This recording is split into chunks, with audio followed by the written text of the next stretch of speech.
Cheers, everybody, and welcome to episode 253 of the Michigan Bros Grow Show. We are your hosts / panelists for Growly, Russ and Emily, and of course, Red Center Farm / Rosemary's Oasis joining us tonight. How's everybody doing tonight on this beautiful Labor Day Eve, long weekend, Sunday night? Gonna not go to work tomorrow unless you're a farmer and you're gonna work all day anyway. How we doing? We're all farmers, man. We're all farmers, right? 100%. I think everybody watching's a farmer too. I'm dipping out for now, though, because I've got the kid thing on a holiday weekend, and that's always fun to try to do. Good luck. We'll see you hopefully sooner than later. Yeah. We were just talking pre-show how much Rugrats can be a challenge come the witching hour or the time to go to bed. And, well, Red Center's not too far off. Going on right now. Yeah, he's got his own little witching hour. He's got a preview right now. A little Reuben hour. He's trying to get my arm. Oh, shit. I think he got it. He got it. Hey, get out of me. Get out of my way. Hold on. Wait a minute. Pull me down. Hello. I got to be quicker on those solo layouts. Yeah, so I was behind and I didn't, I was popping out chat when that happened. So I saw it when it happened live. I was like, oh, shit. And then I popped open the window to get the chat and I saw it again on YouTube, like with the delay. And it was just as good the second time, man. Clip it. Somebody clip it. I'm disheveled now. Okay. Disheveled. Some loving. I'm shoveled. He's got burrs all over him, so I'm trying to get burrs out of his hair. He's trying. That's fun. Where did you guys go that he got a bunch of burrs in his? Our other property. Oh, okay. Makes sense. Has he found any furry friends out there? Had to get the grass cut. Any who friends? Furry friends? Any other mammals?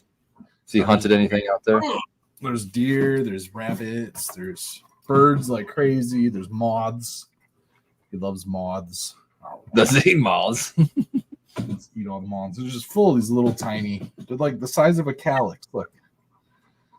I'm covered in dog hair. Look at him just gnawing on your hair. Get back. Now. Off. Off. Off. Off. Thank you. Thank you.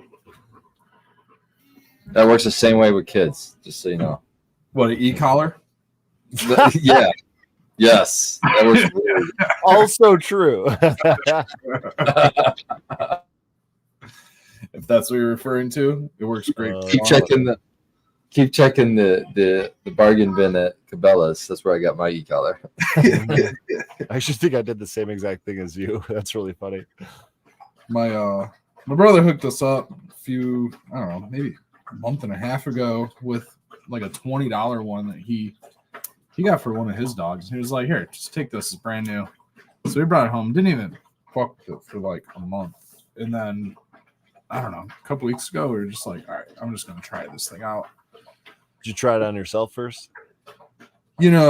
Accidentally, I was trying to see how hard the vibrate option was, and I was holding it right here on this nice silver ring right here, and I hit, and I had the shock option jacked up to about 10. It goes up to like 16, but I had it up to 10, and I pushed the button thinking it was the vibrate, so I was going to see how hard it was on the vibrate, and I shocked the fuck out of my hand, dude. I was holding on to that thing, and I held down on that thing like, and I held it, and it just blew my finger off because it was right on the ring. Oh, that ring fucking jolted me.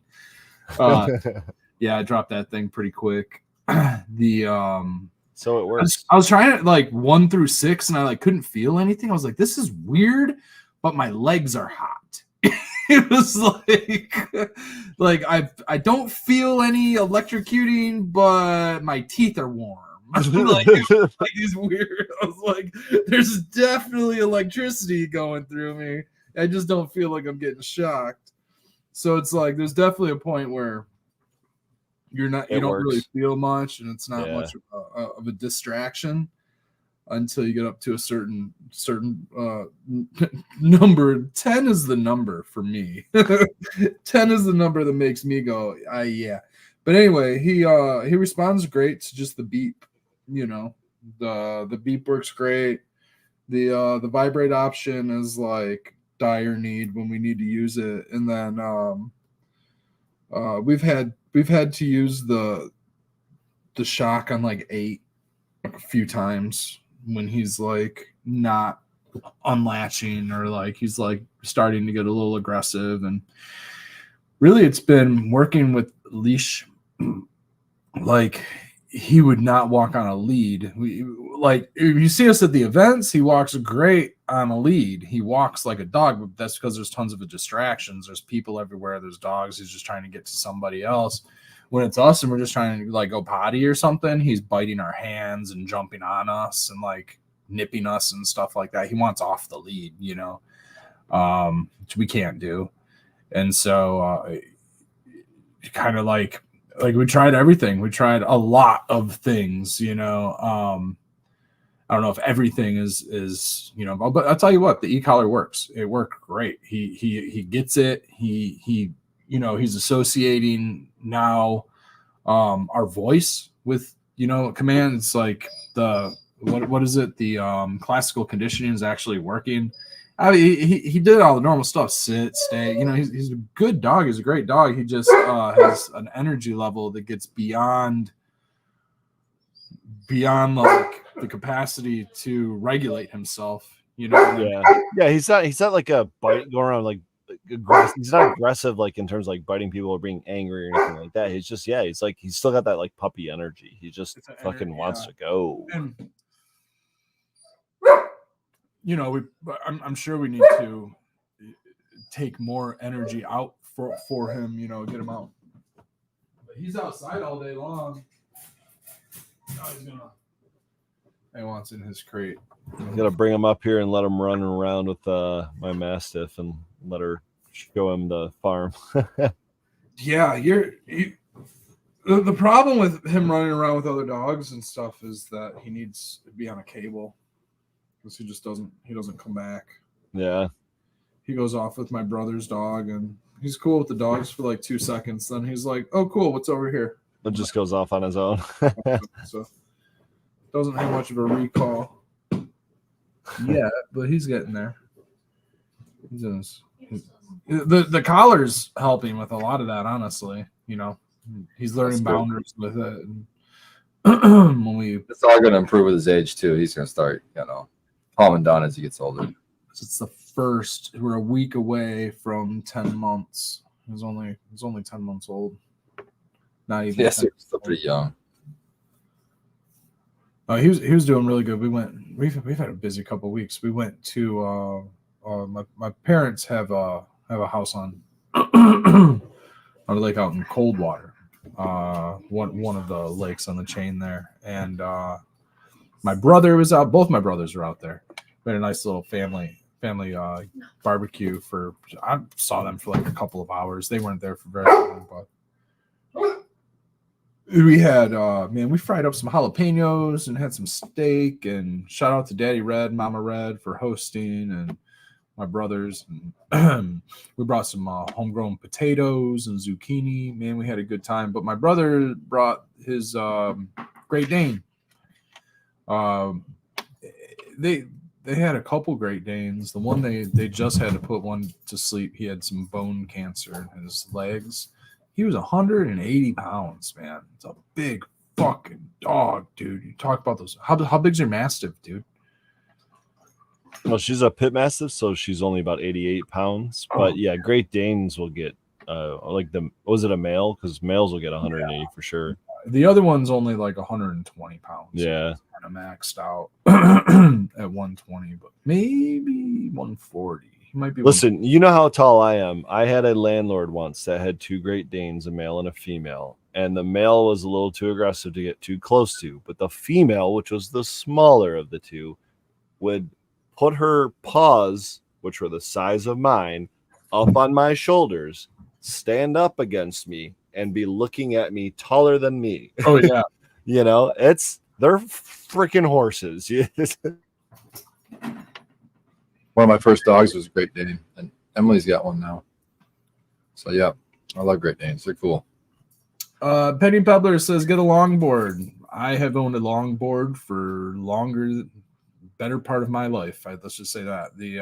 I used to, DOG used to pull me on the longboard, and he'd pull me on rollerblades, and it gets not very safe very fast. I actually got DOG a leather harness so that he could pull me on stuff, and yeah, in the suburbs, that's not safe. There's fucking traffic everywhere. And I used to have him pull me on my rollerblades, and I'm just on wheels. There's no stopping at all. Like, at least with a longboard, I could ditch the longboard and jump off, and like, I'd have shoes on.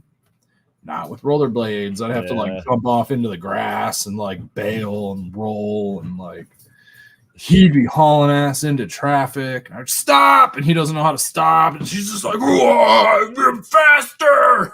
He fucking loves it, dude.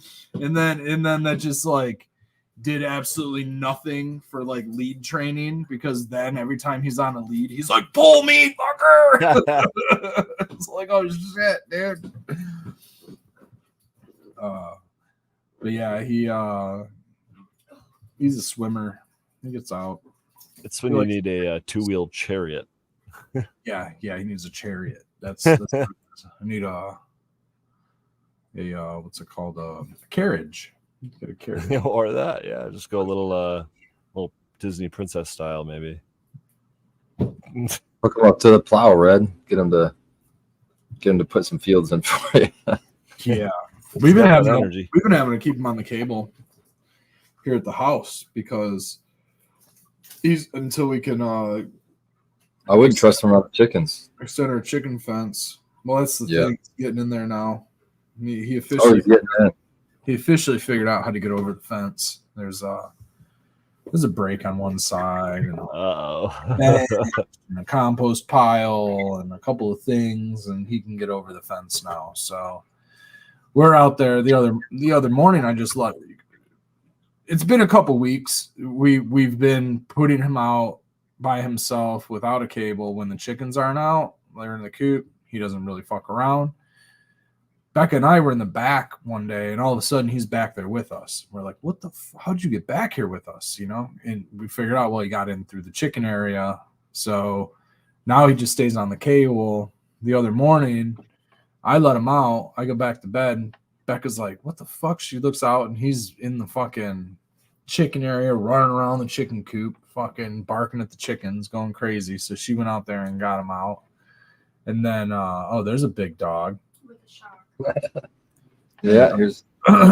She had to use the e-collar to get him out that time. So I mean, there's been a few times where it's come in handy, that's for sure. And then he's gotten way better with us. He's responding so much better. And like I was always against the damn things. I've been against those things forever. I don't want to use them. I don't want to use it. It is a tool like any other tool. I'm gonna have to just go with that. I mean, it's a tool. I definitely don't like the negative reinforcement aspect of it. Watched a lot of trainers, and a lot of trainers are on board with positive reinforcement, and a lot of trainers are on board with positive reinforcement. And they say if it's necessary, sometimes it's necessary to have negative reinforcement. Some trainers say that. Some trainers are totally against negative reinforcement. So I don't know. You know what I mean? Every dog's different. Every human dog relationship is do what works that's best for the dog. So you both have. Yeah, and that's it. I mean, he's not showing any signs of like fearing us or like being traumatized or anything. He does show respect just for that remote. Like if he's out of hand and we just grab the remote, he's like, "Oh, okay, I'm sorry," And so maybe that's a little trauma. I don't know, but and that's the thing. You don't have to do anything though. It's not like you're actually doing anything. So no. And the only time we've only had to do it a few times. The only time we've ever had to do it, like I said, is when he's on lead and when he's like actually attacking. I'm like, right. It hurts. He's drawing blood. You know what I mean? Like there's no other way. If you look at a dog in nature, its own mother, their own mother does that. Like when the babies start messing with her, even when they're feeding. If they get too aggressive, what's she do? She fucking bites right back at them. Listen, grabbing the scruff of the neck of a dog is the quickest way to control them outside of, shoving a finger up their butthole because they won't unlatch their jaws like a pit bull does on just about everything. You know what I mean? Like, but if you could just grab the scruff of their neck and just be like, nah. They're like, oh! Their arms, everything goes like this all of a sudden. Yeah. They know who's boss now. You know what I mean? Yeah, sometimes that's just it. You got to tell them who's boss. You got to show them who's boss. You can't let him run the household because it's a fucking dog. He doesn't know how to pay the bills. He doesn't know how to go on YouTube. He doesn't know how to drive a car. Some other trainer was like, you have to match, like when you're trying to distract them with, if you're trying to do like the classical conditioning, like match energy, you have to match your energy. And if you cannot match your energy, like sometimes like matching energy is like whacking them on the side or like giving like Cesar Millan would do the pinch, do the pinch, but like it turns into like the pinch is nothing to this dog. So you got to give him a smack on the side and that does nothing. If you hit him any harder, you're actually abusing the dog if you hit him any harder. So you can't do that. You can't physically injure the dog just to get him to stop doing that. You know what I mean? And so that's the only other option if a dog's attacking you is to physically injure them or to retain or detain them. You know what I mean? I don't know how else to.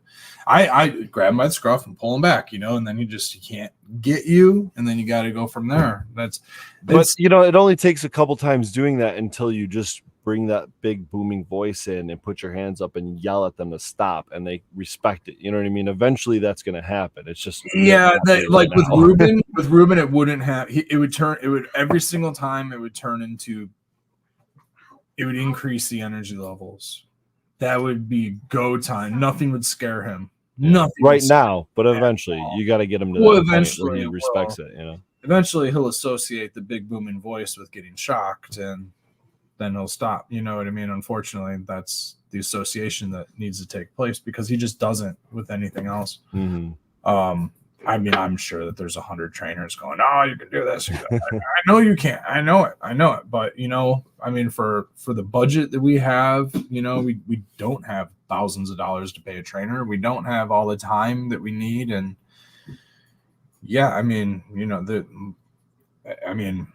listen, he might be more rowdy than DOG, but he's doing just fine. Well, I've definitely dealt with a bitey dog. DOG was a rough dog to handle. DOG wasn't able to be around people at all. Yeah, that's kind of where I'm at with mine. It's just like, just leave him over there. Clothes off. He's torn people's clothes. That was not an easy dog to handle. So I never used collar on him though. I just kept him away from people. Ruben, we actually train. Mm-hmm. DOG was just I don't know, teaching an old dog new tricks kind of thing. Yeah. It was just, he was a guard dog. I didn't really want him around people. Right. I didn't really want anybody to know him. I wanted him to be here and guarding the house, and because I was growing weed here and had money here and whatever, and didn't want any of that here, So even with a small dog, they're at least an alert system. My 8-pound Yorkie Chihuahua is not going to be biting through anyone's ankles or ripping anyone, or even probably scaring anyone away from a window. But it's going to at least wake everybody up and let everyone know there's someone out there. And that's the first step of having a dog. The next step is having a dog that will just maul someone that comes on your property. Yeah, so that's me. I got my pug Quibbly. He's the alarm, and then. Right. He'll wake Boris up, and Boris will go. He's like a bull in a china shop. He'll destroy half the house trying to get the person. Exactly. You got the ears and the jaws, man. Yep. Yeah. Yo, 1-2 each. I had a train of thought, but I lost it. I don't know. Becca distracted the shit. She said Ruben's in a humping mode, and I'm just tearing up towels and shit and doing that whole thing. Can't get a pregnant girl any more pregnant there, Ruben. I mean, that's why he went after those Maybe that's why he went after the chickens. He's not humping her. He's humping just everything else in the room. Anything soft and velvety. He was Anything that looks like it might have fur. There he's, you go. he like grabs his dog bed. He's trying to haul his dog bed out of his kennel. The size of the cage. He tries pouring that around. He's torn up a bunch of pillows already, humping them. He needs. We were thinking about getting him a giant stuffed animal, but he's just gonna tear it apart. And it's just Yeah. You know what you guys need for real is a new baby. That's what you need. oh, one of those. Just throw one of those in the mix. Why not? Yeah. Good idea. That's a good idea. Here, I'll tell you what. We'll have one in January. How about that? All right. We'll make one available in January. I'm gonna hold you to that. Robert. I'm gonna hold you to it.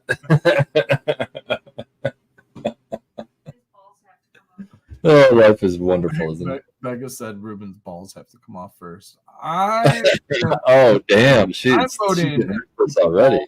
I don't know. Maybe we can have a chat poll on this one. We can have a snip or keep the balls. Snip or not to snip? To snip or not to snip? That is the question. Put me down for no snippage. I'm a no snippage guy. I vote. Both my dogs are fixed. I vote for no snipping. He's eating a towel. Yeah, towel's not that expensive. Let's chop him. Nut Tree says, take him to the log and hit him with the cleaver. That's Dang, that tree. Ouch. That's hardcore. ouch. And Emily says, wait till he's older. I agree. We are waiting at least until he's a year old. We got one snip. Oh, we got two for no snip. All right. That's what my vet told me. I think I waited till he was 2 for Boris, because they said that if you wait longer, that they will develop better as a dog, as an adult. But I don't know how long. We're hearing that it something to do with the hormones and the way that their hips and joints grow. It allows their hips and joints, I guess, to mature. Something hip dysplasia. Yeah. Do they suffer from hip dysplasia later in life? Those dogs. Yeah, Goldens, and you know, the Irish setter that I grew up with, he had bad hips. Also, he was like 13. He was 12 or 13 years old. So yeah, both breeds that he is do that. Pit bulls do too, and Diogo had himself up there to almost 15 years old, and we're in a split level house, up and down stairs 100 times a day. In the summertime, maybe not in the wintertime. In the summertime, for sure, up and down, in and out of the house all fucking day long. And I don't know. I'd like to thank the CBD. Maybe we can filter into cannabis a little bit. But I mean, I was given Diogo CBD since he was like 7 or 8 years old, half his life. Does that calm him down? CBD? Yeah, it would calm him down for sure. But what I really noticed was the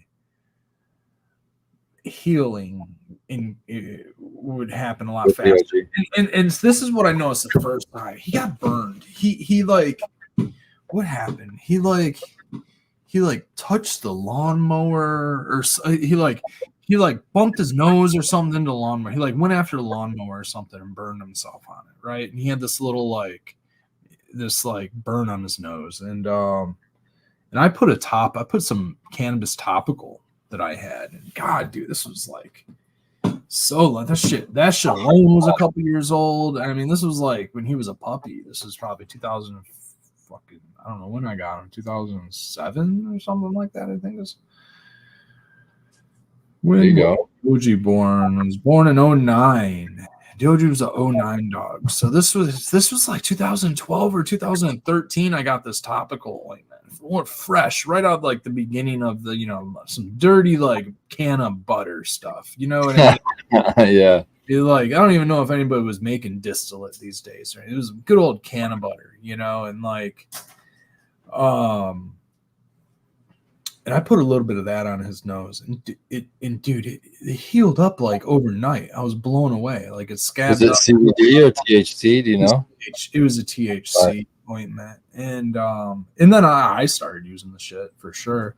I would put it on my burns. I was working in service industry, and I would get burns all the time, grease burns and shit. And so I would put that stuff not on like a fresh, wet, open burn, but like after it's scabbed up, I would put that on, and it would like heal up, and like the scab would fall off the next day, and it would like be healed. It was wild how fast this shit would work. Yeah, it's kind of what I noticed with his burn. And can we sidetrack real quickly and just talk about the difference between CBD and THC as a topical? Because I talked to a few friends today about this topical, and several of them have parents or aunts, uncles, that kind of thing, that honestly, in my experience, it's typically blue collar workers or senior citizens that benefit most from something like this. Speaking of today's experience, it was mostly, we'll call them senior citizens, but they're 60s, 70s, something like that, whatever you want to label that as. And they were buying from dispensaries these like $70 to $90 jars of CBD lotion to help with whatever their ailments were. And I'm like, guys, this is, $20-$25 for something like this. 300 milligrams of THC. It's only 3 milligrams of CBD, but it's going to help the ailments way more, and it's just way more effective than, in my experience, the CBD topicals. Now, I kind of have to say that's across the board, whether it's a CBD dab, a CBD flower, a CBD topical, whatever it might be. It seems like the THC has more value in terms of the medicinal portion of it. I don't know. Is that your guys' experience too? Are these CBD topicals just kind of like, I don't want to say bullshit, but I don't have a lot of experience with it, but I know that there's a lot of, like, I've read a bunch of books. Michael Beckus, I think, does the Cannabis Pharmacy, and we got a handful of these other books over here, but they get into a lot of that stuff. And one of a couple of things from I don't know, researching the difference in topicals is that CBD is more due to the fact that CBD and THC are both fats and lipids. Due to that fact, it doesn't cross the skin barrier as effectively, right? Something a little more water soluble would. Supposedly CBD has more of a water solubility to it, and so CBD does pass the skin barrier more effectively than THC does. Not that THC doesn't, but what you need to do for THC specifically is you have to rub it in. You have to actually physically rub it in more than you would CBD. CBD quick question would go into the skin better than that.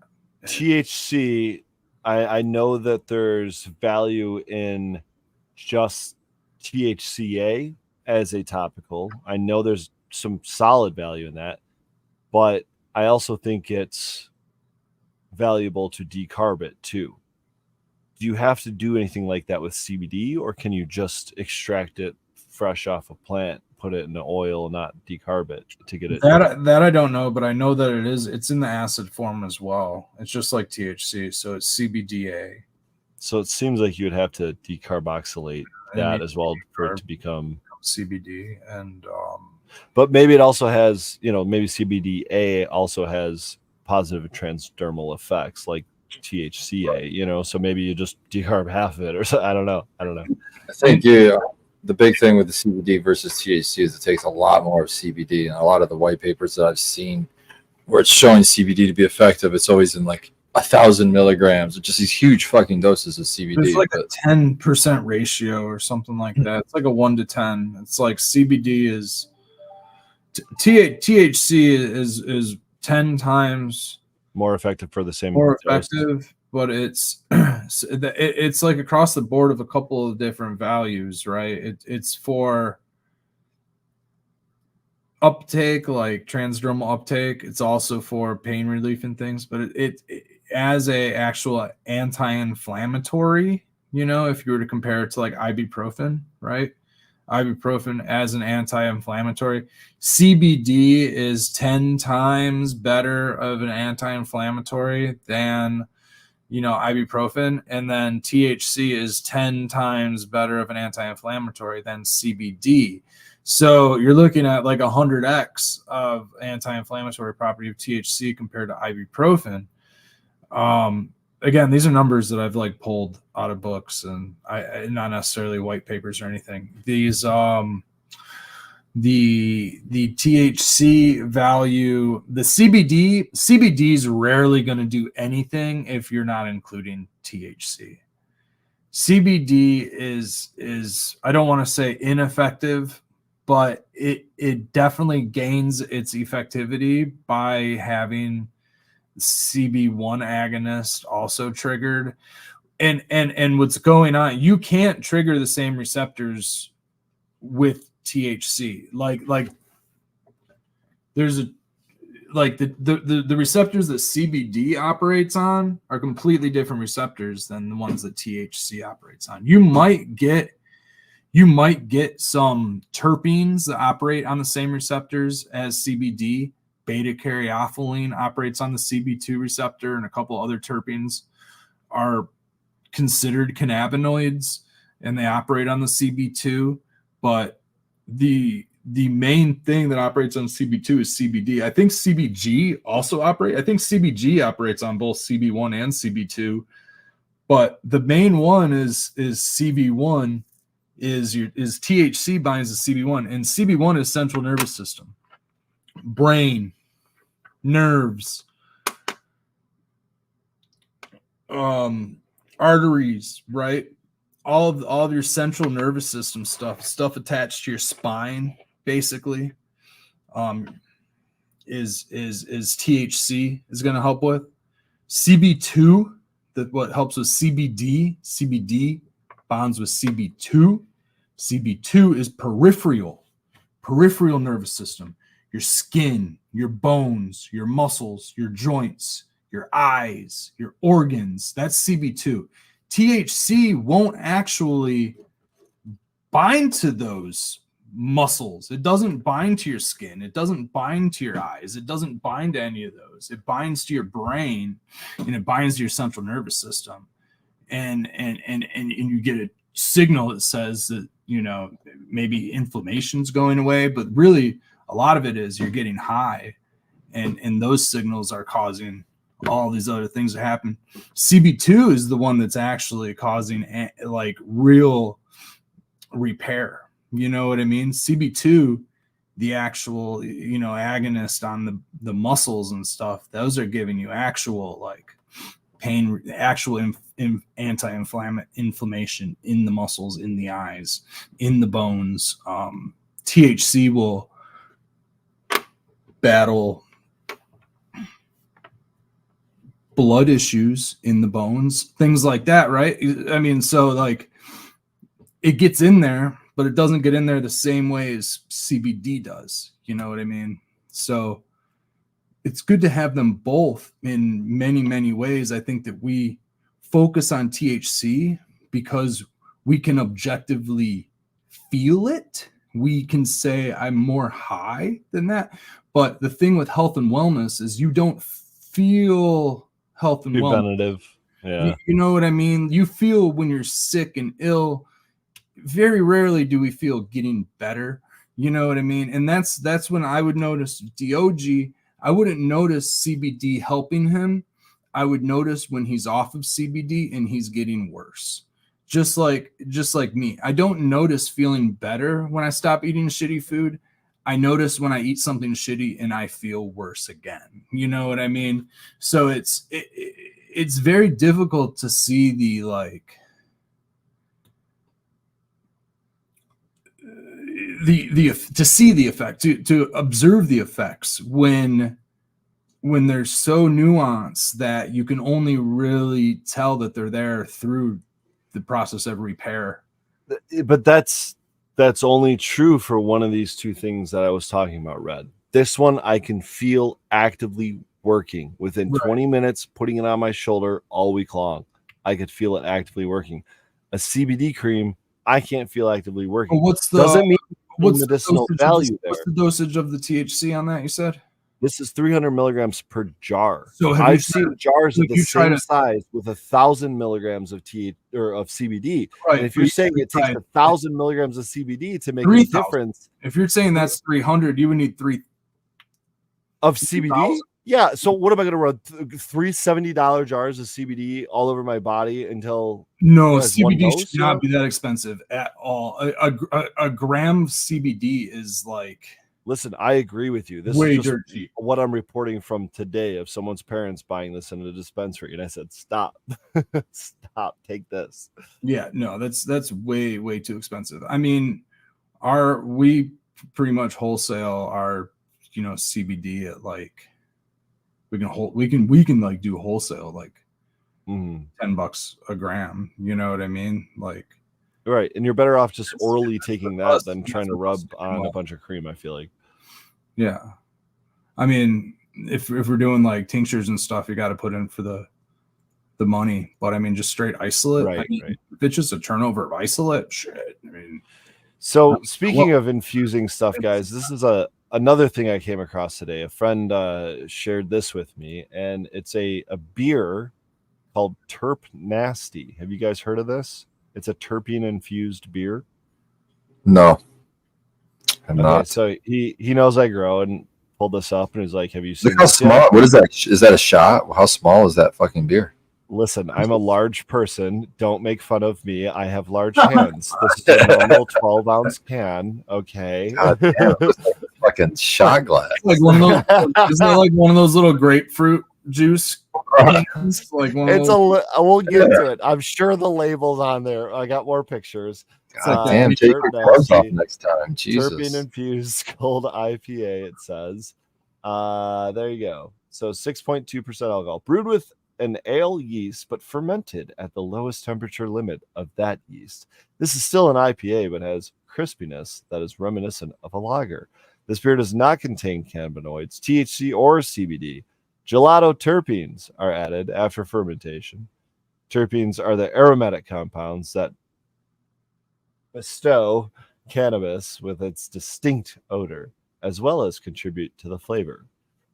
There you go, 12 ounce. Also to hops. Also, the terpenes do that for hops, which is Right. used to brew beer. Right, hops also do that for beer. I hadn't come across this before. I will say that it did not taste anything like cannabis. I could not decipher any gelato terpenes, so to speak, where was but it it? had a good flavor. I had a sip. What was the brewery? Michigan Brewery? It's it's called Austin Brothers, I believe, and they're out of Austin Brothers Beer Company. I want to say it's out of like Alpena, Alpena, Michigan. My question is, what MSO are they partnered with to get their disty waste?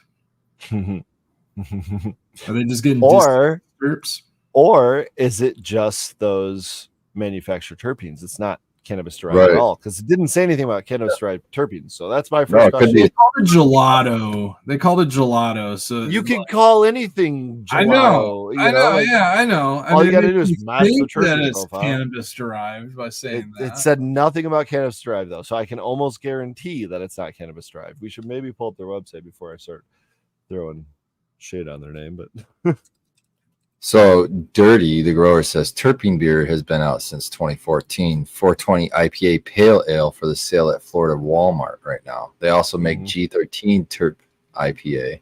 I've had that one too, actually. There's many Tastes beer. like- There's many terp beers in Michigan. Also, Old Nation Brewing, Michigan.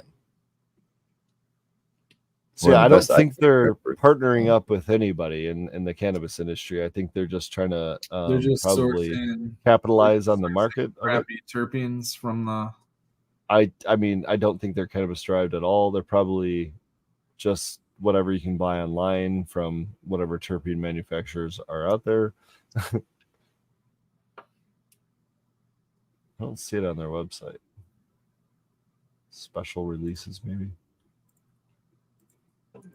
I'm not much of a beer guy, so I'll just keep my terpenes with my cannabis. I'm good with that. Right? Yeah, I don't actually see it on their website, but I guess we'll never know. The world will never know. It's probably just botanical terpenes.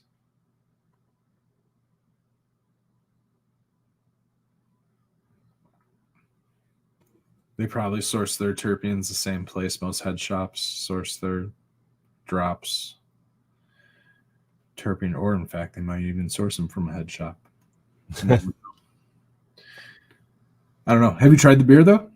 Did you try it? Yeah, I had a sip of it today. I mean, it was good, but it wasn't like it tasted like anything in particular. Certainly not gelato. Not Well, I mean, the funny thing is like I could drink like a Heineken or a Corona, and that smells like weed. You know what I mean? Like Heineken is straight weed, bro. I would wake up with like a Corona hangover and be like, "Who has been smoking weed in my bedroom all night long?" And it was just me sweating.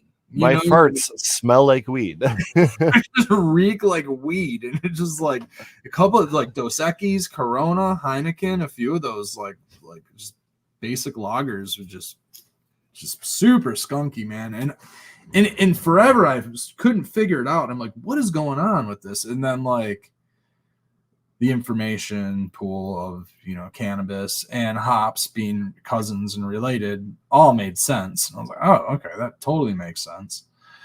Speaking of skunky, we harvested some rose gold, which is Moonbow 75 and Pineapple Express, and it is like Rainbow Driver's pretty skunky and like rubbery, and this is like a burnt rubber ball Rainbow Driver. Like Fresh it was sprayed. like even more. It was like fresh skunk spray on the Rainbow Driver. And then we also harvested a little bit of this Puro Loco, which is papaya and Moonbow, and that one was like a sweeter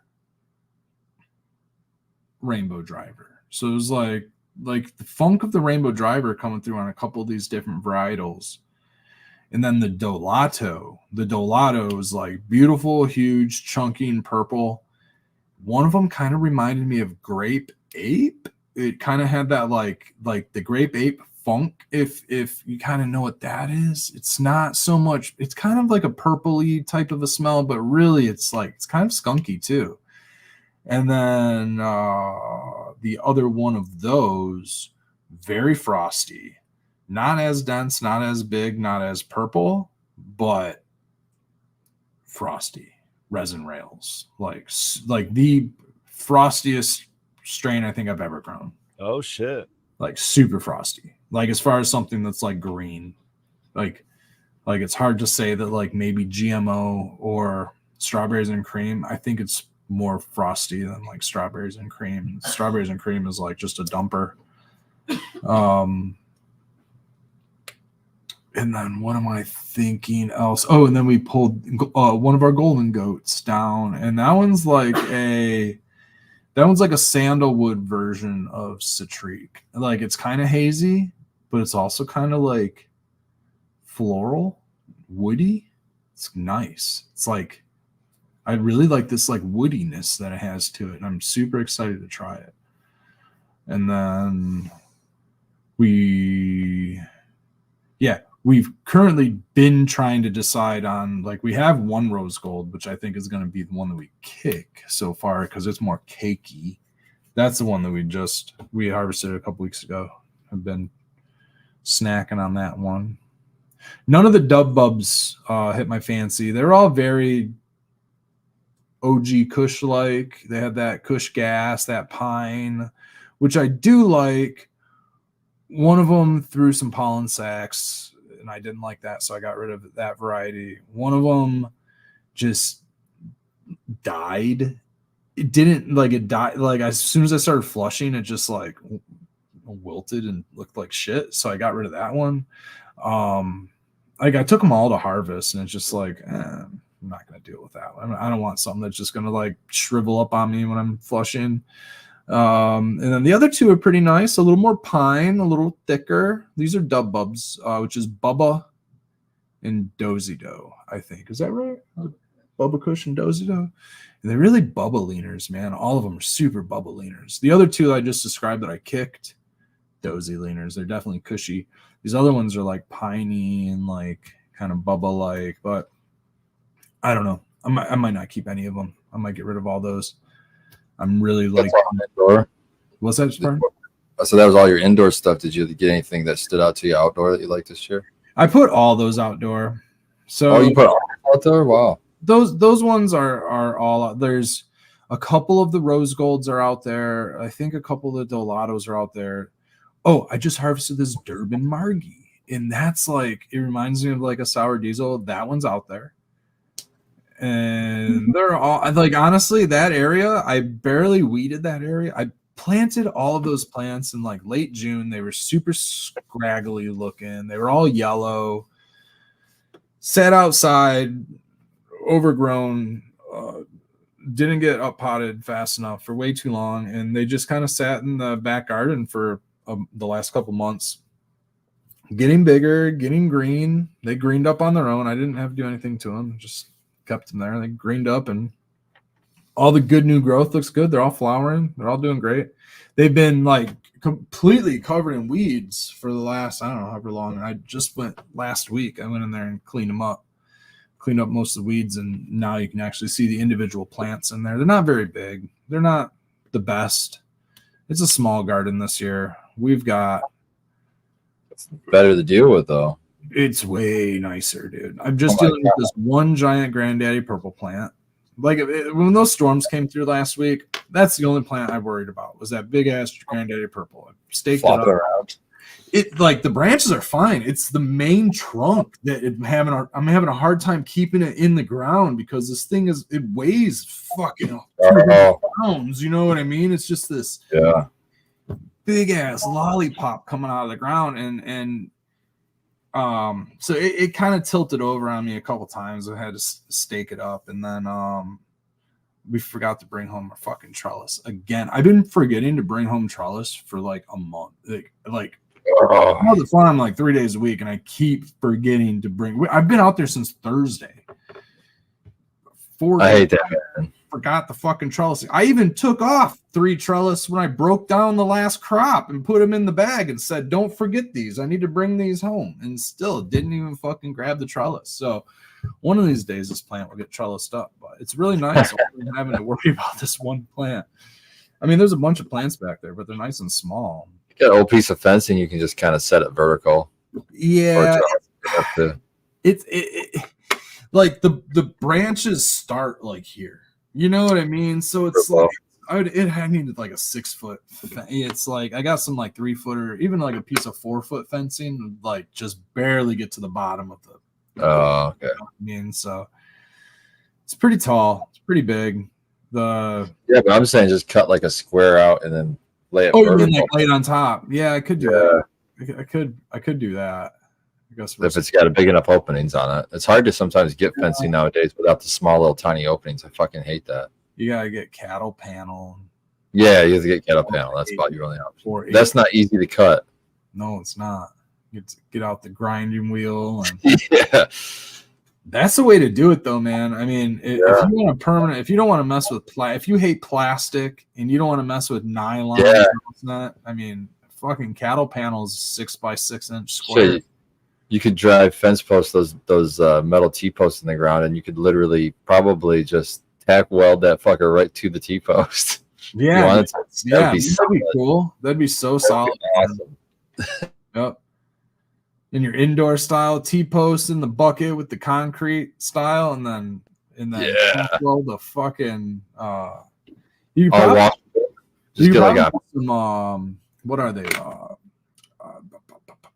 Hose clamps. You could probably use some hose clamps. Yeah, you do hose clamps. You just go with a steam cleaner, clean it after every harvest. Exactly. Right, dude, mist it with some ISO, clean that sucker right up, and wipe it with some bleach. That would be dope. It's got me thinking, dude. I don't know how much money I've spent on fucking trellis netting, dude. No kidding. Just one cattle panel. I mean, 4 feet wide. Yeah. You guys need some cattle paneling. Cattle paneling, yeah. I do. I'll take a cattle panel.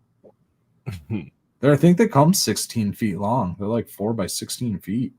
You get 4x8s too, I think. 4 by 8s. We got both. And you don't need a grinder or anything. Just get yourself a bolt cutter. Oh, That's I've the got a best way pair to of do those. I got me a Yeah. bolt cutter at work. I finally bought myself some too recently. I had to go to the. Just stop screwing around and get the good shit. Shit That's that'll touch exact- everything. That's what I did, man. I went to the store twice just to make sure I got the one I wanted. They were out of stock the first time, and I said, you know what? I've been burned too many times on shitty tools, so I'm gonna just wait until this Yeah. one's in stock or find it at a different, I don't even remember what I was cutting, but I had just a pair of like hand, like wire cutters or something. I don't know what I was using. And I bought a brand new pair from the fucking store. Went home to try to cut whatever the fuck I was trying to cut, and it put a chip in the fucking blade of it. Dude, I did that with my bolt cutters. I put Did you do the bolt cutters? Shit. bolt cutters, dude. Yeah. Yeah, $40 or $50 bolt cutters. I Damn. cut one lock with them, nice and clean. Yeah, and then I went to go fucking cut something else with them that got stuck, and it like cocked on an angle on me, and it fucking sheared the fucking tip of the fucking blade right off, dude. They still work fine. They work for most applications, but I can't use the tip of it. You know what I mean? So it's I gotta really choke up on the thing. I mean, how do you guys feel about that? Is that like a user error thing, or is that like a design thing? that was- you know? That was totally user error for me. Okay. It was cocked on an angle. It shouldn't have fucking twisted like that. It shouldn't. The tool itself should not have twisted the way that it did to break. But it's That's what I'd also say. For me, in my opinion, that tool's fucked up because it should never fucking done that. That's how I feel about it. It's like if I've only used this thing once and the second time I use it, it's fucked up. It's going back to the fucking store. Like someone's got to fix this. that was. fix this. I still had the tag on it, and the plan was to buy another one, and then to take the one back, and then do the thing. But that didn't happen. That's how it often goes. Those 30-day return policies. Who's using a bolt cutter more than once in 30 days? Robbers. Not people you should be hanging. Not people you should be Exactly.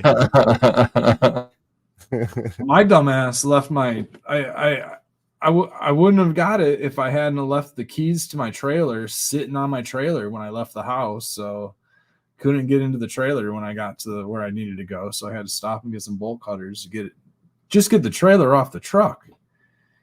And you know, if you do have a trailer hitch hooked up to your truck, every now and then take that sucker off, because I left mine on there a little too long and now I can't get my trailer hitch off the truck. Oh, it's rusted down there. I got one of those. The pin has a lock and a key. Yeah. That lock and key it's an Amazon lock and a key, and so I mean the key's gonna shear off trying to get it open. It Oh, won't damn. turn, so I can't get it. That might take a grinding wheel. Or drill it. Drill the lock out or I might something. have to drill it out. Yeah. Maybe drilling it out will work. That doesn't sound like fucking fun though. I do have an electric drill. I have a corded drill. So Yeah. So say I you do got like too. I a love it. impact driver or something like that. I find that's also something that, speaking of tools, having a good old tool that plugs in to the wall, Mm-hmm. just being reliant on all battery operated stuff. Way more powerful, usually. Way more. Oh hell yeah, dude. Way better torque. That's why I have it. I have it for like drilling into concrete and stuff like Yep. that. Because I mean, you burn out a battery in 2 minutes trying to drill into shit. Yep. Yeah, stuff that plugs in. Even I have one of those. It was my grandfather's, but I have one of those hand crank style Double gear drills or got a whatever. really nice chuck on it and everything. Yeah, it's got the red handle and might even be old school Craftsman one. But yeah, it's a hand crank drill. It works with all that shit. You can I use- remember using those at my grandfather's. I don't think I have any of them. Maybe my dad does, but yeah, that's an old school tool right there. hand tools. Yeah, dude. I got some old like old chisel sets and like Mhm. all those old files. Taps and stuff. Yeah. You know, my Sawzall, I think I brought this up before, but I think my father brought me the Milwaukee Sawzall that plugs in, and it's just a game changer. You know, not having one of those.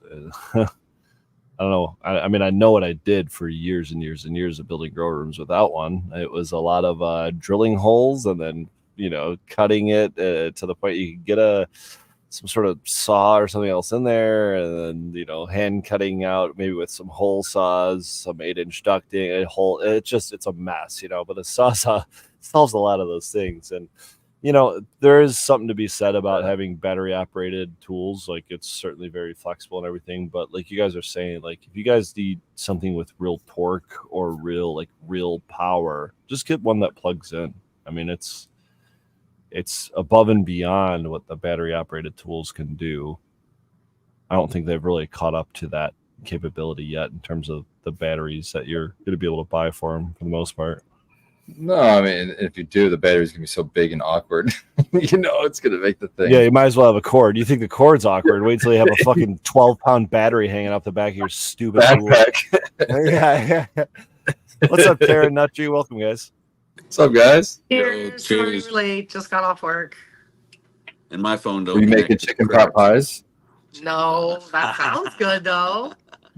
Wait, you This whole bottom section here, we're the Burgers purple and section. pizzas. Purple section. Yeah. No. I There mean, you not go. too sure. It might be a little more blue, but It World is is blue. looks purple.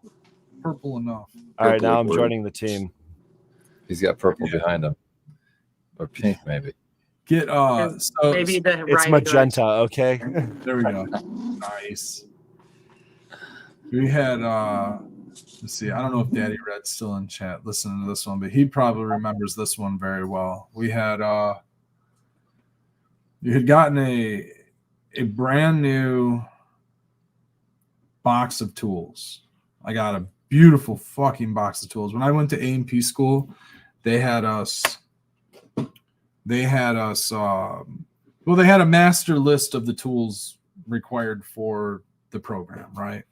And you could either go and get the tools, or they had a Snap-on truck come through, and you could, like, I think through the school you'd get like 20% off Snap-on tools or 10% off Snap-on tools. So they give you all the tools you need. They recommend get this box, get this, get that, and you get all your tools through them. And they got tool lockers at the school, so they got a big ass rolling box. I mean, a big fucking rolling box, dude. Hundreds of dollars worth of tools. Better part of $1,000 worth of fucking tools. All kinds of fucking tools, dude. The shit sits in a cage, in a storage cage on the wall. Big ass locker. Everybody's toolboxes are on the wall. You go to get your toolbox in the morning, use it all fucking day. You put it away at night. Don't have to fucking worry about the thing, right? Somebody went in there and robbed a shit ton of toolboxes, and I think Daddy Red's homeowner's insurance or something got a chunk taken care of for it, but like a dozen people in the school got their toolboxes ripped off. Somebody just ripped off all their tool. Like one of the students just like during school one day stole everybody's toolboxes. And I don't know if that person ever got caught or what, but I was one of the people that got toolbox stolen. And all those fucking awesome Snap-on tools. Well, when we got the check for the homeowner's insurance, I don't think it covered the whole thing. It didn't really cover the whole amount.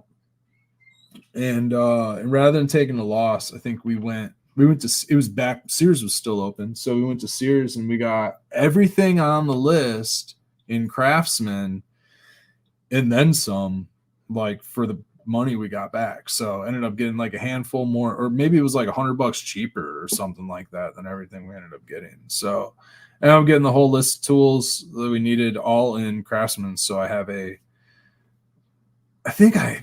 I don't even think I have any of those Snap-on tools, man. But I had a whole fucking rig of Snap-on tools, dude. And it just, all that got stolen.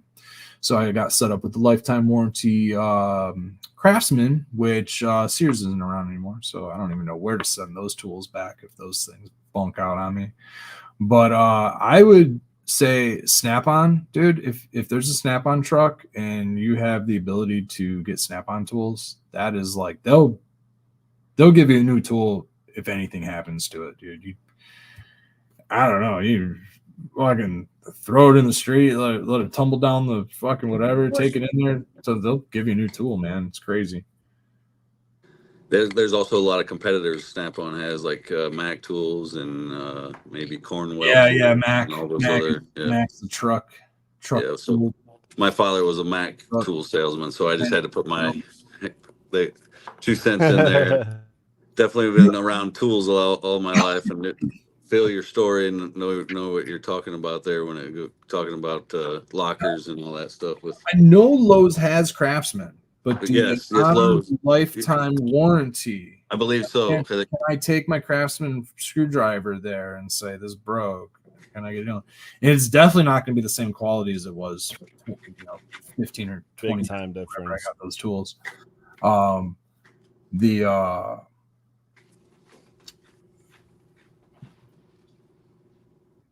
Ace Hardware. Ace Hardware has Craftsman, Milwaukee, DeWalt. Oh, there it is right there. Boom. Somebody just cool. Yeah, I highlighted Ace Hardware. Yeah. Ace Hardware is a joint, dude. We just went there to go get vacuum bags. Speaking of tools, show your shop vac some love, guys and gals and peoples. Let's not forget that shop vac. Let's not forget that poor mismanaged shop vac. Just change your bong water and change your shop vac bag. Those are two very important things. Your bong water, not just the bag of your shop vac, but the filter inside that fucker. Someone had a moldy filter recently. I opened up my shop vac, dude, and I accidentally backed up like a puddle of water, it like touched it. It like grazed a puddle. You know what I mean? It got and I didn't fuck with it. I just let it go, and I turned it on like a couple days later. It smells musty. Shut it off real quick. Open it up. There's white mold down in there, and you know what happened when I turned that sucker on? Just shot spores all over my fucking room. You know what I mean? That's probably there's a filter, so at least there's that. But it was enough for me to want to change the filter. Honestly, the filter's old. I mean, I've been running the same shop vac for a few years, so got a new filter put on that sucker, and the bag. No filter change in a few years. I haven't had a filter changed in a few years. That filter was looking good, but the other one I ended up changing out the main one for my indoor, and then I always run my vacuum with a bag.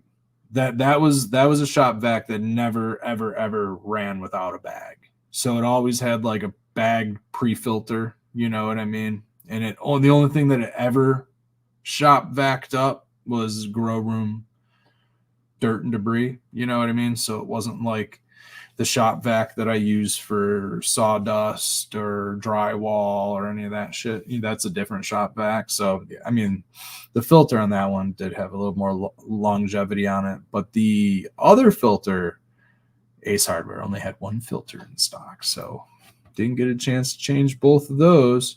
And go figure, the damn 6-gallon bags are always either completely sold out or it's just like there's only one pack left. So I wish they probably do. I could probably find a 10-pack of those things for cheaper, but I can only ever find the 2-pack of bags. But yeah, mind your shop vac. Check those suckers out. Detail them every now and then. I'm only laughing because I did the same thing not too long ago. It was like an instance where it's like, oh, I haven't used the shop vac in a while. I should probably clean it out before I like do a full clean of the facility and everything. And I open it. I'm like, okay, let's go get the fucking gloves and the wipes and the ISO and clean this bitch down like to the little itty bitty corners because it's been a minute. I opened it up. I sprayed the whole thing down with vinegar and water, and just let it sit, and then wiped it down. And the thing is after I put that new filter on there and ran it, it smells like fucking oil. You know what I mean? It smells like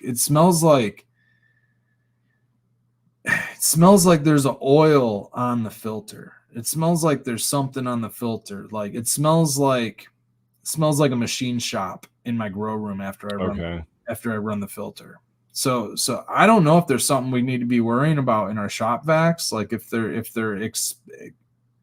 purging out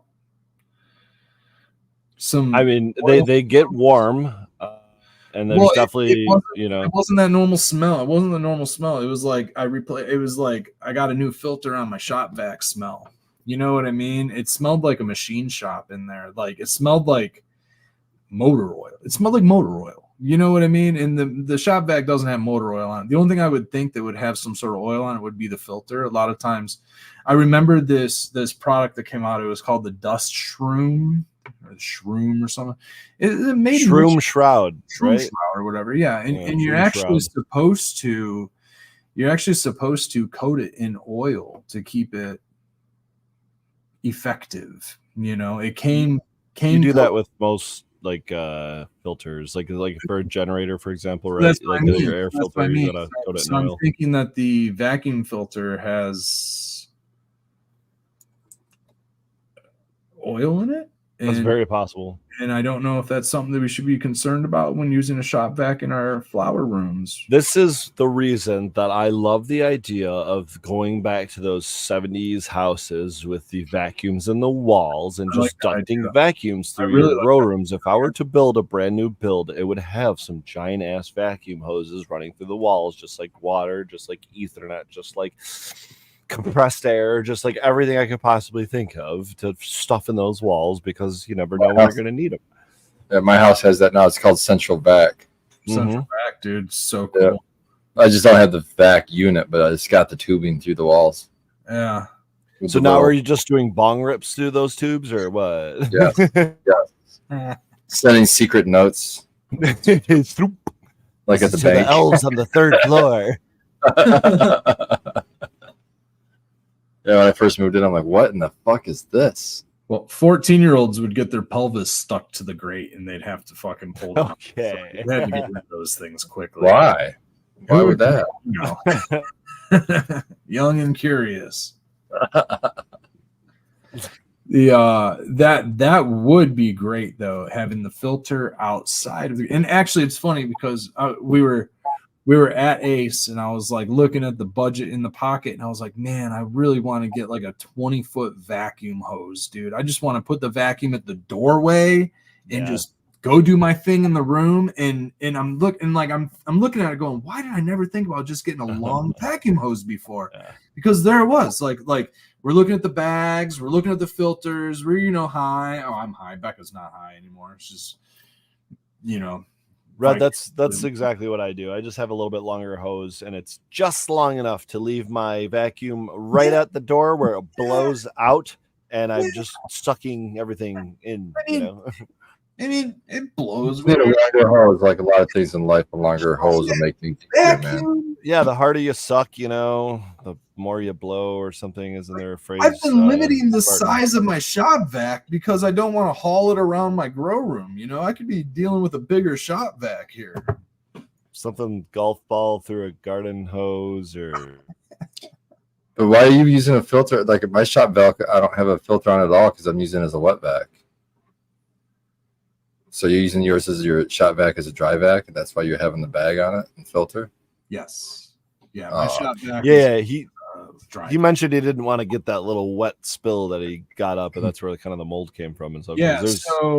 So there's filters that don't work with the wet style vac. Same with the bag. Yeah, you got to take those filters out. Generally, yeah. Spartan knows he's got his filters out. Yeah, don't run the filters in those wet vacs. Those will really get messed up fast. I I don't have anything. It's wide open. Well, I use a bucket one too, so it just fills up a 5-gallon bucket. I use a bucket head called the bucket. Yes. Head.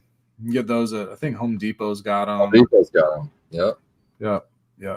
Any idea what the price is on something like that? Like $25 or something. Yeah, I was gonna say 25 to 35 maybe. $25. Yeah. Yep, 25 bucks. Nice. Except the hose on that sucker is only about 2 feet long. That fucking sucks. And trying to drag a full bucket around your grow room without wheels, of course. It don't have wheels. You got to slide it across your floor, and then you got the little bead of fucking silicone that it hits and tips over. And fucking spills shit everywhere. Fuck. So maybe the $50 shot back with the wheels and the stainless steel sides to it might be worth buying, just so you don't get pissed off like Red does. Or just carry it around.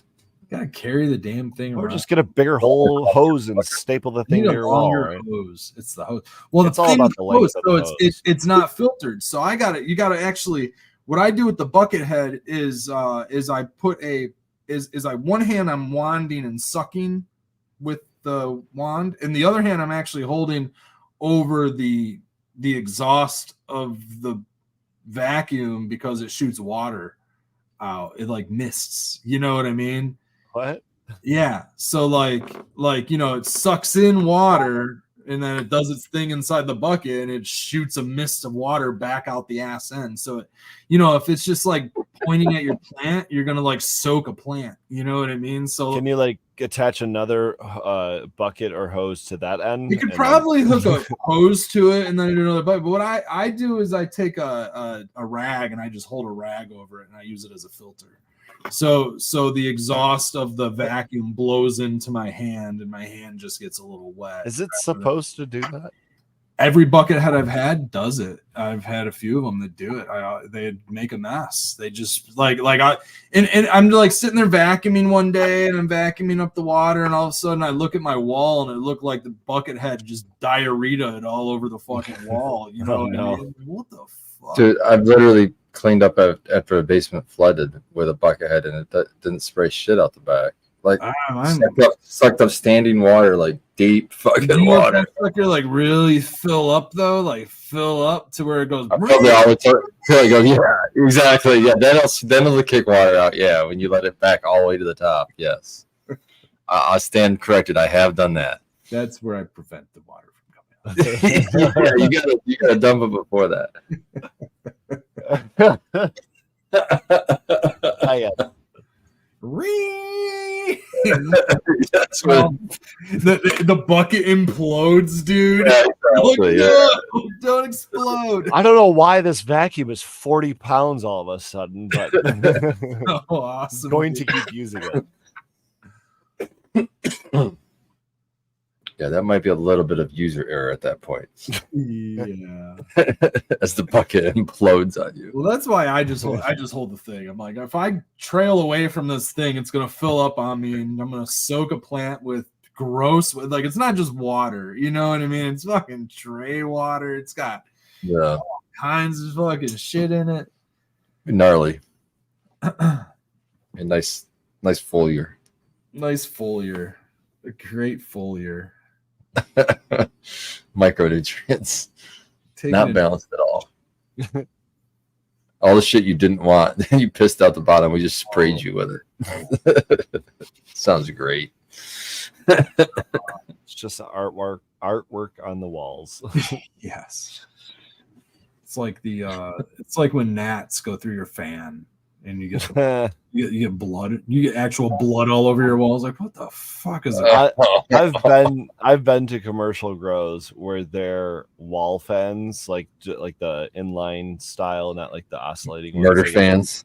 Yes, and you look at the wall and just there's like this U-shaped black thing on the wall, and you're like, "What's that?" Yeah. And you get a little closer to it, and you just realize it's about 300,000 shredded fungus gnats that have been getting blasted into the wall for the last 6 months. And you're like, "Hey guys, you see this?" Yeah, a lot of kite just chilling right here. That's A lot like of a whole toxins. plant's worth of nutrients on that wall. Exactly. Give it a little top dress. Yeah, I mean that's organic matter if I've ever seen it. Hey, did you pop those seeds? The These super silver notes? Shot back into the. Oh yeah, I forgot. I should probably look at them. Oh Yeah, yeah, check them. we gotta check them. But we got pops. She's popped some super silver haze, which we're gonna be Sweet. Oh, really? next in the garden. Yeah, so Okay. I'm excited about that. Me too. I don't remember where I put them at. But we got another pack, right? Yeah, I've got like 3 packs of it. So. Hey, we're rich. Hey, you know, they got the friend of me if you need another house for him, huh? Silver haze, rich. I think I put them on top of the light so that they were warm. So The light's off right now. Oh no, it's on. No, that's Okay, on. cool. Yeah. Cool. Yeah, I always We're like good. doing that on top of the fridge. Here's the thing. Where's the thing? Here's the thing. There's the thing. Here's the thing. Which one is that? Okay, that's a thing. The This double is bubba. Tahiti lime. Oh, Tahiti lime number 4. You can see I picked some. I didn't get to try that one yet. Yeah, the Tahiti lime was. We only had some on Friday at the Clio Cultivators Cup. Let's see. Here's. How was that? We haven't even talked about that. We didn't Didn't bring talk any about more it. We on went straight into the. Saturday. I know. I came home and I went straight into trimming more citrique and Straight back into it. even Yeah. though this was pretty popular. So we did 3 different phenotypes of the Tahiti lime, and I don't know if it's a keeper, but of the 3, this is the winner. We got a winner of the 3. Tell us about it. Terp Reminds profile me of first. lemon dozy dough. It's definitely got a lemon lime terp profile to it. It's got a. Oh, here's a fun one that I learned recently. Oh, where was I? I was somewhere, and they were. Okay, Were you- everybody, take your jar of weed, and put your nose over your jar of weed, and your mouth next to your jar of weed, and don't sniff. Don't do this. Rather, inhale through your mouth. Just like taste it. Inhale, yeah. Don't breathe in through your nose. Just hold your nose over your jar. This is already too complicated. You've lost me because it's complicated. And I'm like, fuck that. It's I did all this. complicated. You're gonna hold your nose over your jar and breathe in through your mouth. And Right. in doing so, you're gonna But not use your nose? Yep. Nope. Not through your nose. You're gonna breathe in through your mouth and inhale into your lungs through your mouth. I'll do And it. what will happen is negative pressure in your nose will draw the air through your nose, and you'll hit your oil factors without sucking through your nose and disturbing your oil factors. I noticed you can tell better whether it hits the top of your nose or the opening of your nose better that way, and you can kind of gauge taste or terpene off of that better. I think it's easier to tell where it's registering at, because I know that's definitely a difference. If it hits the bridge of your nose, that's typically indicators of like the citrus or the limonene kind of terpene profile. And when it's more at the base of your nose, the opening, when you can feel it there, it's more of the pepper beta caryophyllene. Yeah, and this was something one of my family, like my uncle or somebody, shared with me, and they learned in a whiskey tasting. They learned this during a bourbon tasting or something like that, was to inhale through your mouth and not through your nose. And yeah, I mean, it blew. When I did it with whiskey, I was like, I need to teach this to the weed community because this is amazing. And maybe not teach it to the weed community, but remind us that there's some pretty cool hacks. Yeah, let's see here. It has the uplifting lemon dozy effect. It's definitely got that like it's not incredibly potent thing going on. If I had to take a guess, I would say that it's in the low 20s as far as like a potency goes. But who knows, really? I mean, it reminds. It's like in the range of like the others of like lemon dozy, maybe citrique, and it almost has like a Play-Doh silly putty type of a little thing on the back end. Like it's like lemony with like it's like a lemon silly putty. I love it. Silly funny. Yeah, lemon silly putty.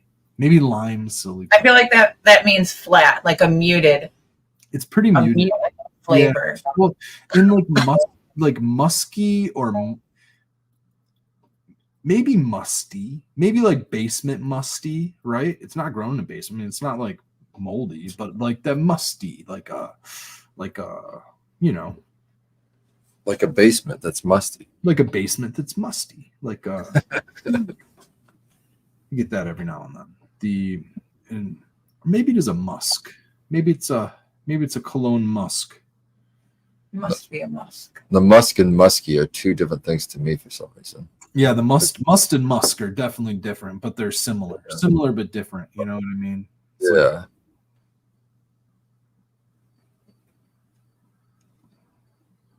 yeah. Well, musty with a T is old and wet. Old and wet. like a basement. Yeah, musky. Musk. I don't want to. Okay, there it is. Relating to or smelling of musk. A substance with a strong, sweet smell. Sweet. Musk. Musky is strong and sweet. Like the rotting corpse of your enemies. That's something like that. Sure. You're muted, Taylor. Usually it's body odor that's musky, right? Isn't that like musky? I don't know. Do I smell sweet to you? No, like if you're talking like after like gym locker room, that would be musty with a T. But if you're talking like a cologne type, I would say that would be musky with a K. Yeah, like if you smelled me right now, you'd be like, "Oh, you're That's musky. Yeah. musky." Good, I passed the If you test. smelled me right now, you're like, that's musty. Right? Yeah. Same. Yeah. 4 days of the shop, of course. You know, 3 days. I take the what is it? The lake showers. We do the lake bath. We do the poor man's bath, which is just a washcloth and some soap and water. That's a fun one. That's a good one. And Oh, that's a nice way to say it. I've heard that couple of things. and then hopefully early next summer it will be a outdoor shower. No walls. Just a view. Just a view. That's it. Just a view. Just a For view for us or for everybody. you? For everybody else, of course. No. For me, it's Sweet. like a wall. I get to see a wall and like maybe traffic, but for everybody else, it's a view. Yeah. Okay, I want to know, Sweet. what is your Is lake there- water? What temperature is that lake water? Temperature of the lake water is warm this time of year, but in about a week, it's fucking freezing cold. We did the lake thing. We did the lake thing not too long ago, dude. And I'm like trying to like rinse off and like bathe in the lake, and I'm like looking, and there's just like floaties everywhere, and I'm like, I am not getting clean. Like, little like skin. Or dirty. Like, what is this? And then we went to this pond that was like a little, like an inland private lake, and dude, it was so fucking clean. It was so fucking awesome. Like there was like ducks and like feathers and like that type of shit, but nothing like this other. Like we went to this other lake in the beach, and like I mean, ducks and feathers. Like it was all feathers. Bro, Like we're swimming. we just experienced that like yesterday. Not ducks, not even ducks. It was geese, It was Canadian geese and Everywhere. seagulls. seagulls, and there's like, I don't know, 10,000 of them, like taking over the whole fucking side of the beach. Were you And then- trying to go swimming with like? And the kids, no, I walked up to the water, looked in, I'm like, nope, no. Having to like dodge all the turds on the beach. We got invited with one of my son's friends, and so we went, and it was the first time going to the beach, so I didn't know what to expect. And I don't do beaches, like I don't get in the water typically, anything like that. And we walk up, and like you can't take a step without stepping around goose poop. And I'm like, I'm gonna put a blanket down, and I'm not getting up. And then like just run straight into the water, and they're like, oh, it's warm this type of year. It's like, you know, what would they say? No, it was nuclear run, or whether they cool the nuclear reactor nearby with the water, so the water goes through. The water's super warm. It's like bath water. And like my kid is just jumping in there. I'm like, oh my god. Where is that? Were you guys like on the coast, like in This was Mississippi? in Illinois. Oh, down and, in Illinois. Oh man. yeah, So like a Lake Michigan, one of the Lake Michigan reactors. kind of like that. But yeah, I don't know. This one's it's inland, but yeah, God, you got an inland reactor. yeah. But it's on this huge lake. It's on this huge How lake. does But this stay cool if the water warms up? no, this is the water that they bring in the cool water, runs through the power plant, and then it ejects the hot water on the other side. Oh, you guys are on the other side. You got- Yeah, so on the exit side, That of gets the, pulled in. the hot water side. Well, that's the only place they have a beach, and that's where they put the public beach. They don't where they put it put on the inlet side. They put it Yeah. like, goes through. Yeah, dude. Yeah, it's like we're like there for like maybe 30 minutes. We were both like, never coming back. Never. Yeah, never. This is the only time. We are an experiment. We are a science experiment, dude. That's Yeah. Yeah. like, Last night he was telling me, it was like, Mom, my eyes hurt. And I'm like, oh, it's okay, baby. You'll get your sight back eventually. Yeah. Like, I don't. You might grow a third eye. hey, you know what makes sense? Don't do that. Let's see what happens. Yeah. They're like, this makes Exactly. sense. Let's not do He's gonna that. get, Let's he's see what gonna get gills and fucking a fin on the back. Yeah, it glows in the dark. Doesn't need a flashlight to stay up reading anymore. Yeah, it was Oh an my experience. He loved it though. He had fun. Yeah, he had so much fun, and we only stayed for like 2 hours. And I was like, okay, I've done enough compromising. We're leaving. Well, Oh, since you brought up the reactor note, I actually had just looked this up yesterday, which was like I was looking up how many reactors were in the Great Lakes. There's 23 nuclear reactors in the Great Lakes, and then I think there was like six mines for. They're about to open another one. Just this past one through Congress, I It think. was like 6 mines for like plutonium or something like that, and then like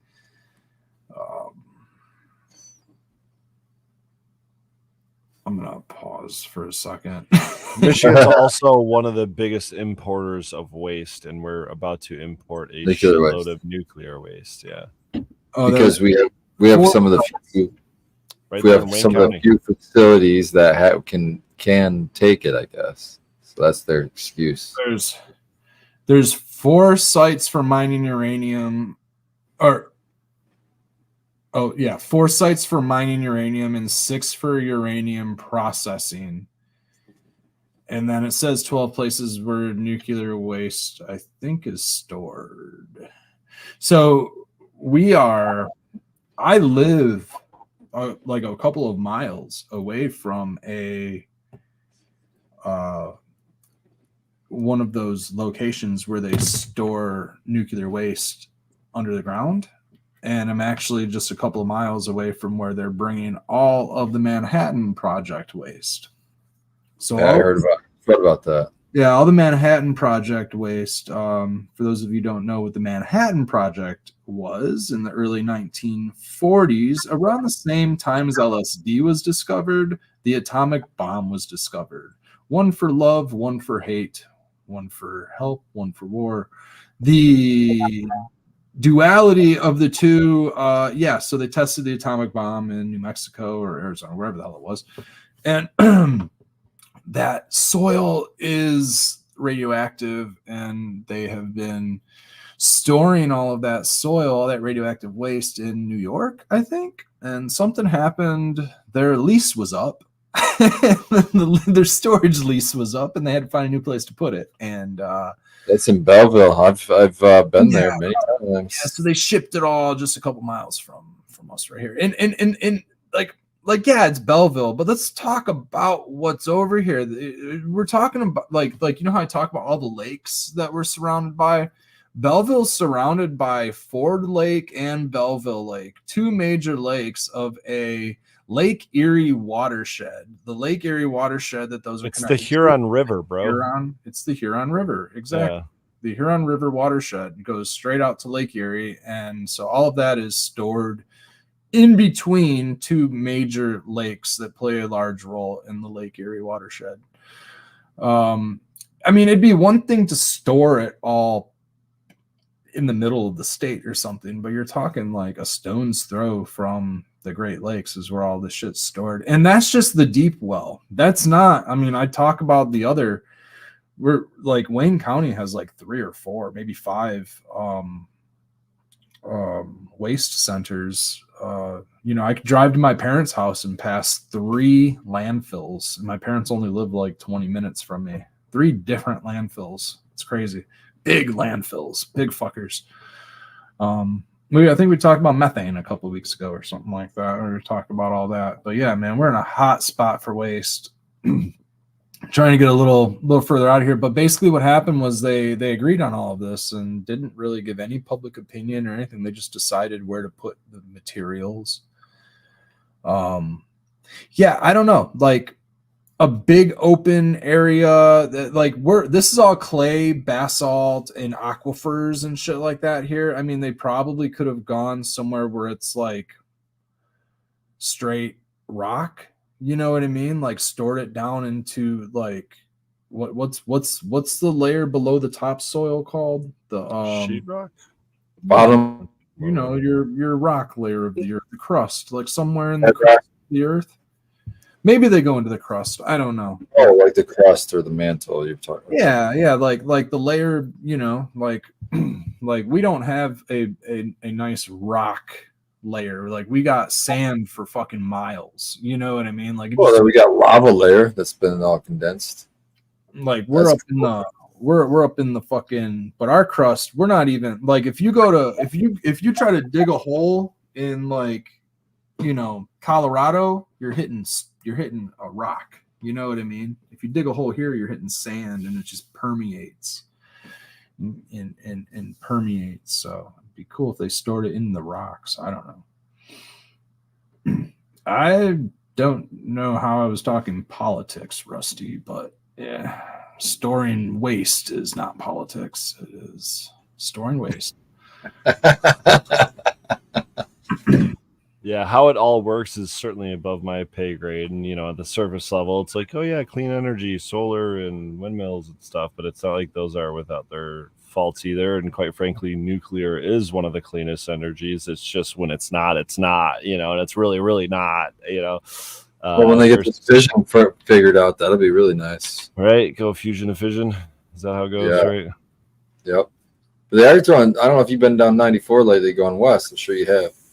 But they're putting in a shit ton of fucking solar panels farms. down. Yeah. Solar farms Everywhere. are all over, man. They're But they do this new program in Michigan where they're just renting that spot from the farmers. They're just Mhm. using farm fields. And they're basically paying what they same make in the farm. thing. Same thing happened in Owasso. I went to up to Owasso recently, and they in the last probably 2 years they built. It's got to be 100, 200 acres worth of solar farm right outside of town, something like that. Maybe more. I just didn't see it, but Crazy. yeah, they're all over, especially off the expressways, like you're saying. Sure. And I this love is in seeing Michigan, you know. Power to go down now. So that we need to see. Yeah, except they're raising the rates. Right there. Makes a lot of sense. What do you got over there, Tara? So I just got Banana Daddy back into my garden. One of the Okay. guys that I work with now at King City Gardens has it, and I have a friend that found that it really helps him sleep. Here, we can put that back up for me now. The cats are trying to get it. Sorry. Catnip? But I told him that I would try to find one. Well, I thought I was gonna have to reach out to like Thunder Dan to get it, and lo and behold, one of the dudes I work with has it. So I got a cut from him, and oh my gosh, it looked not on the best side when I got it. He grows a little differently than I do, so and he's newer, so he's still feeling out how to do things. But I threw it in a pot. We threw it in a 1 gallon and gave it some jacks, and it's loving life. So much better, and I'm excited to grow that out again. So good terps. But yeah, if What it can kind of help my terps? friend sleep, he had a stroke a few years ago, and then had some brain issues from it to where he's now like really an insomniac. So his kids had gone to the dispo and picked him up some flower, and it happened to be Banana Daddy. He texted me and he's like, I found a flower that gets me to sleep. He's like, can you help me? And I was like, well, what is it? And when he told me, I was like, oh yeah, I definitely can try to get that. So happy to grow that out for him. Hope it helps. That's badass. Is this be the first time you're growing this one? Yeah. Yeah, I had Okay. Thunder. Well, the thing is, though, is I don't even think I got to. I think we were in the RV when we got that one cut of Thunder Dance, so I don't even think I got to grow it out all the way, if I can remember correctly. I know Dan had it. Yeah, I grew that one a couple Yeah, you- times. Yeah. Yeah, Banana Daddy, yep. I had that one. That one is one that That's Thunder I Dance like- cut. Oh, what? Yeah. Oh man, I had that one, and I did just that trim in coconut oil, and that was what I used in coffee, and it just made the coffee have this like just great taste to it. I mean, it was the coconut oil, obviously, but it didn't taste like a weed taste from it. But I just thought remember that it was tasted really nice. If I remember, wasn't it on kind of on the berry side? I can't remember. I thought it was more chocolatey. Like I got more chocolatey from it. Huh. Interesting. Yeah, so super excited to see how that is. Our GG4 cherry, Paloma. the cherry Paloma. We've got some storm shadows. They're all going into third week of flower. Storm shadows are like beasts. They're the biggest that I've ever seen them. I've never seen storm shadow this tall before. Yeah. So I don't know what the heck's going on with them. Nice. Produce. Something. They always produce, but boy, they're this like time they're going to produce they're even really more. gonna give us a lot. You didn't do anything different. It's just I got two. So I got one in one tent that it topped or whatever, and actually it's right by a fan, so I had to top it again because the fan was hitting. I'd rather top that one than the GG4, so we did that, and then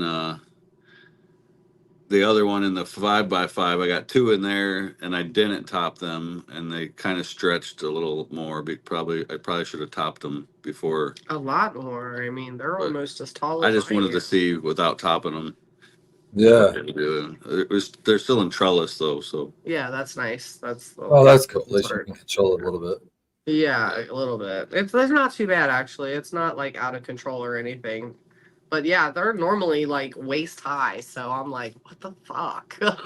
they're definitely going to be into the lights. A couple of them. Well, they'll get super cropped, so Take some Nice. clones. Bend Take them that. bitches. Bend So them you get bitches. a good yield. Yeah, That's Yeah, they always those 100%. I never ever doubt those giving us a good usually rock yield. solid nugs. Or, Yeah, we without the always weight. get a very sure. good portion off of them. They're a sure Sweet. thing. They are definitely a sure thing. And they're more hazy. People Yeah. like some Hey, people cheesy. like the hazy. Hey, Yeah, cheesy haze. cheesy haze. I like that. Sign me Yeah. up. Speaking of Yeah. flavor pairings, guys, you guys got me thinking about this coffee and weed because I think there's few things that go better than coffee and cannabis, if I'm quite frank with you. But there's also certain flavor profiles of cannabis that actually go good with the flavor of coffee. And one of those ones I found recently, maybe not recently, but in recent months, was Biscotti Pie. And it's just got this delicious, just perfect pairing with the coffee I drink. And I'm curious to know if you guys have any other food pairings that you could throw in with flavor profiles, even, or strains, or whatever you might have, because I think that's like, I don't want to say an untapped market, and because it's such a niche thing, but I think that's a really cool thing to do is pair I the just two. don't think it's made it to our side of the market yet. It's definitely huge over in like California. I mean, they've had TV shows about that pairing food with Mhm. flour. I love that you love the biscotti pie. I love biscotti pie. I want that so bad in my garden. If anybody's got that cut, reach out to me because I want it. But She wants all the cuts. I do. She wants all the- Stop it. You know, I just want a variety. I like a smorgasbord. I said that. I like It's good to have a variety. palate. Yeah. Yeah. But I do definitely think that you can definitely pair flour up with, certain like even chocolates. GG4 and coffee, like is a real good one too. I feel like I smoke. All right, that. but what about like a ham and cheese sandwich? You know what I mean? We got to do better than just coffee, guys, and chocolate. Ham Like and those are cheese the easy sandwich. ones. Doesn't matter. I mean, I don't know. I guess To me, it's GMO, I fluid. don't know, some garlic onion, I suppose. Garlic and onion. I will say, I was not a fan of using infused butter to make corn on the cob. It was too sweet and THC tasty for That's the corn on the awesome. cob. I don't think That's I fucking like awesome. that either. I've never tried that. Oh my god. Yeah, I don't really like my food to taste like cannabis at all. I don't. I want to have the effects of it, but I don't really want to taste it. So I agree. I've done this a few times, right? I've done the terp cookies, and that's one way in which I've been able to infuse the actual flavor of the strain Oh, you do into an such a great edible. job. But that's literally just taking the extracted terpenes from the plant and infusing it into a frosting in which you're not baking it off, and then trying to, pair the flavor with like, the cookie itself, or the, I guess the flavor of the cookie. that worked really well with lime skunk. It worked really well with clementine, and honestly, it was pretty good with cobra milk as well. The garlic Milk was punch, it's kind of weird, you know, You having need garlic to- in a cookie.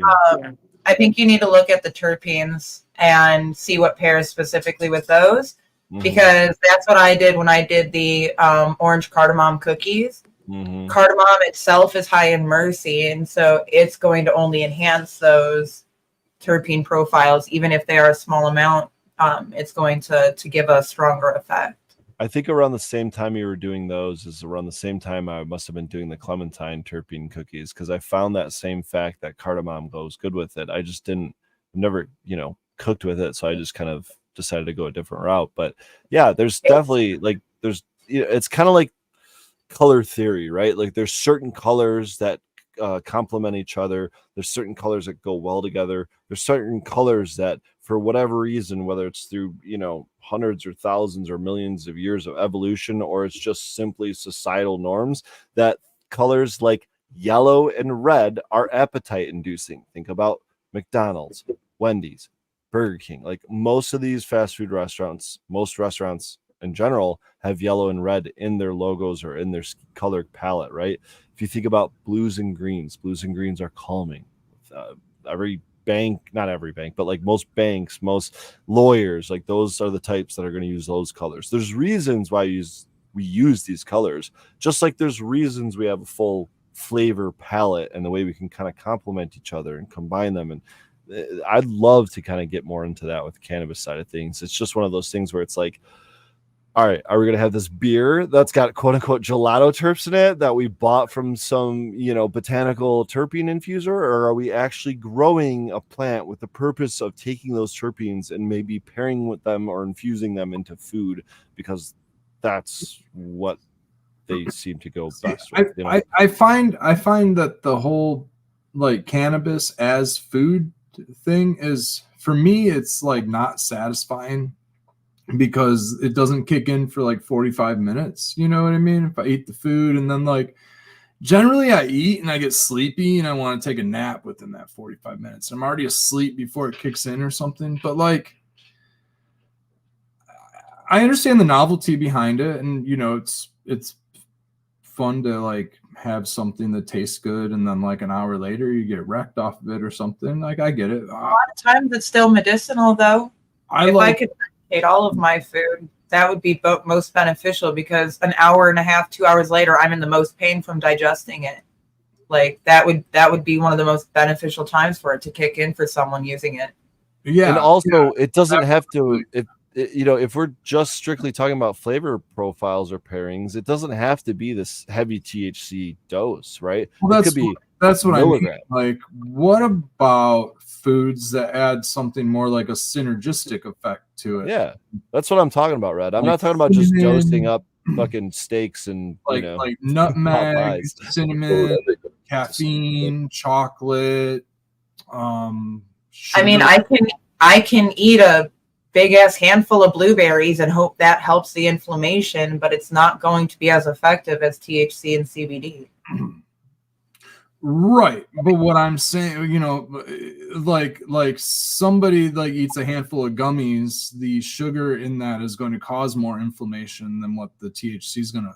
You know, it's better off you just eating a mouthful of RSO and then just like binging on your favorite food. Like that's what I'd prefer. I'd prefer just eat a handful of RSO and then just binge on my favorite food, and then not worry about like over medicating or anything like that. And then, you know, whatever. And like I like the different synergies that you get from different foods, like the way that caffeine reacts with cannabis, or the way that chocolate reacts with cannabis, or even the way that like fruits and vegetables like a mango with the myrcene would react with cannabis, or a black pepper reacts with cannabis, or something like that. Something that actually aids in the effect and not just like is the effect, because most people are just taking distillate and gummies as an edible, and it's, you know, and most people are getting recommended that as a treatment for cancer, and the sugar is making their cancer worse. And I don't know. I mean, it's just,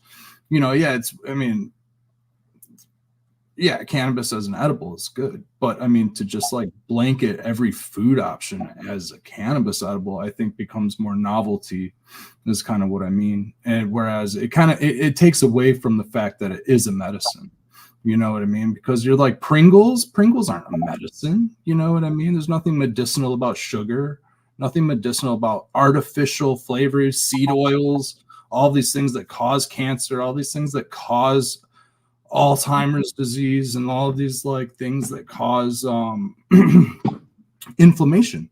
You know, food dyes. Oh my God, food dyes cause mental illness like crazy. You know what I mean? Like that stuff like causes red dye 40 pretty much creates ADHD for the most part in a lot of people. It's a lot of that in our edibles. You know, even if we try to make a cookie, you know, like, oh, we'll just use these ingredients, and it just so happens to put red dye in it, you know. Where I like adding foods like garlic, and then seeing where the garlic effect takes the cannabis effect or something like that. It's not flavorful. It's not like good. It's not like terp. Maybe it is terp. Maybe garlic would be a good complementary food though, for like GMO or something like that, right? I mean, obviously, if you were to whip up a steak and I was to make some garlic, mushroom, onion blend to throw on top, like, would there not be an opportunity to include some GMO extract in that? I think so. And to be clear, I'm not talking about pairing lime skunk with, you know, I don't know, sour cream and onion Pringles or something like that. I'm talking about crafting foods like just at the same connoisseur level in which we're crafting our cannabis, crafting a food that pairs with it, not just taking something and blanketing it with THC. I'm talking about infusing something you're crafting in your kitchen, you know, with the cannabis you grow, not just like trying to get high. I just want to be clear. Yeah, I think it's more for me. It's more like I fucking medicate and then I just go smash. It doesn't matter what the food is. I'm just gonna go there and smash. It doesn't matter. So yeah, to me, it's my situation. I guess it's a little silly to try to slow that down and think about it and pair it with flavors because who cares? I can eat whatever I have. It doesn't not matter. saying you're going to do that. Hourly. Smart. We all know you're not taking the fucking time to do any of this shit. But if someone was to provide it for you, would you not enjoy it? I would enjoy it, but I don't know that I would enjoy it more than what I do already. But yeah, I think I would enjoy it. But I don't know if it'd be any more or less than what I'm already doing. Food is just fuel to you, isn't it? Food is fuel, yes. That's all it is to me too. That's yeah. If I could get like a shake and just have that for you know, like a fucking shake, drink that to get out of the way and not have to cook or any of that. Oh fuck yeah, let's do it. Sign me up. I mean, I enjoy food too, but I mean, I see you smash a bag of chips every once in a while on this show. So that's already made. If I can just stick my hand in and eat it, then that's cool. Let's go. Food has just become so foodless. It's just it's all endocrine disruptors, and like it's difficult to call any of it food nowadays. That's why I have such a hard and I talk about this to people too, and it's difficult to talk about like the way the food system is because it becomes a class. It becomes a conversation of being classist. You know what I mean? Like for wanting people to have like healthy food, or for wanting people to not only have like the option of like only eating sugar and endocrine disruptors. Like it's not because like unhealthy people annoy me. That has nothing to do with it. It has to do with the way that everything is the lack of information that we have. You know, it's not so much that it's classist as it is that the information that people have on how to access food, it's like it's either not available or it's for some reason like hidden and like it's information you have to like dig out, and it's just not readily available information. Like, for example, most farmers markets take EBT, they take bridge, they take food stamps, they take, you know, if you're on government assistance, you can eat healthy at a farmer's market. I mean, our local farmers markets all take them. They take food stamps. They take Michigan Bridge card. Okay, not only do they take food stamps, but all of ours out here in Illinois, they double them. When you use food stamps, get them doubled. They give you for equal amount of what you spent, and then they also give you coupons that you can use for the vegetables or for meats and things like that there, which opens up a whole nother avenue for some people. Yeah, that is awesome. See, and like, so the access, it's available, and like, I wish more people understood that we're being fed a bunch of false information through corporations and in the elite and the governments and all that. And okay, now we'll get political. You know, I get political if you're not, but like, like the food system is bullshit for the most part. You know, all the stuff in the store, it's chemicals. I mean, even the vegetables, right? Even a lot of the vegetables, like the whole whatever. You know, you eat a cow, you're this much carbon and all this other stuff. Where if you support a small farmer, you know, you're not using the carbon the way that, you know, the things are. It's not as expensive. Like, there are food deserts, obviously, in the cities. Those exist, and I don't think that I think that the people think it's like a class war issue when you want people to have access to food, but it's not. It's I want people to have access to food. That's it. It has nothing to do with being a class war. It has nothing to do with me, you know, being better than somebody else because we live in an area that we have access to food or we're able to grow our own food. Like the point is that everybody should be able to grow them. Everybody should have the same opportunity to. Everybody should have the same opportunity for real food, not just endocrine disruptors. I think that the issue is that what is available and what is cheapest are the endocrine disruptors.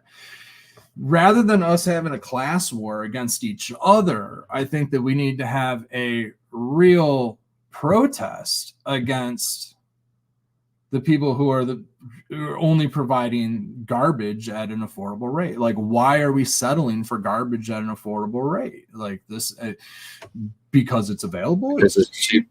Convenient. Because it's the stores are only going to.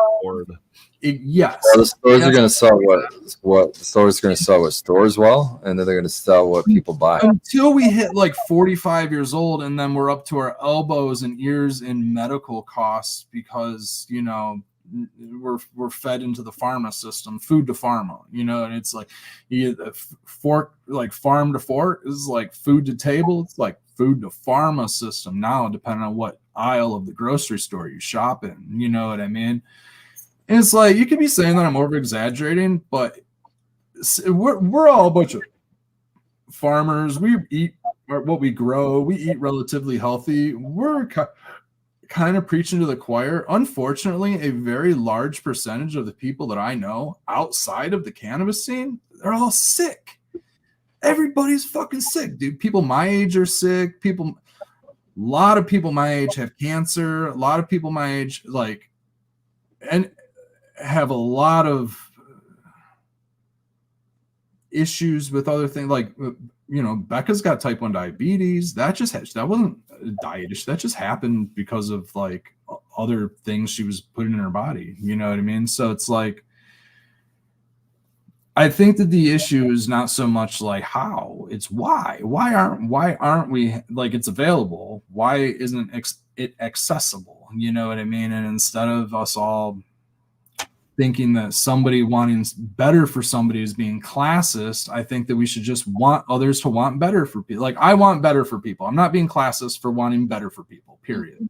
You know what I mean? I want the powers that be to change so that it's available. And, you know, and it doesn't have to just be Walmart as being the only one that can do that.